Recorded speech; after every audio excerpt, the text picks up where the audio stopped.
friends. Okay, we're going to do a little tutorial into the start position of a swing, just to remind you, or to refine things if this isn't how you start your swing at the moment. So the position you want to make, it really helps to have a mirror somewhere so that you can see. Even if you're not doing any swings, just find yourself a mirror and practice getting into this position and seeing what you look like.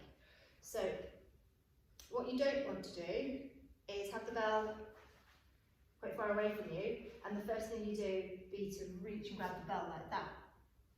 Because if you were going to pick up something heavy off the floor, which is what a hinge is, which is what a swing is, it's a hinge. If you're going to pick something heavy off the floor from over there, you wouldn't pick it up like that. You'd go over to it and you'd pick it up off the floor in a deadlift pattern, hopefully. So same thing with our swing.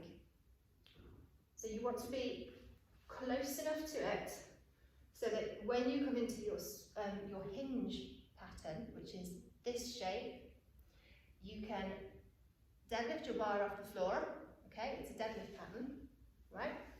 Or grab your bell without having to reach forward and get it and compromise your strong position. So the shape that you're looking to make isn't like an L shape, isn't a right angle. We're going to act as if we're sitting down, so take the weight back in your heels, sit down into your hinge. Okay, so my upper body is kind of staying facing forwards like that. I'm not leaning forwards. So weight in your heels, keep yourself upright and come down. So it's not a squat, we're not coming down that far. It's still a hinge, so we're still leading here. We're unlocking our knees to give us more space to come back. So the more our knees are locked, the less space we have to come back. We unlock our knees and we can get deeper into that hinge.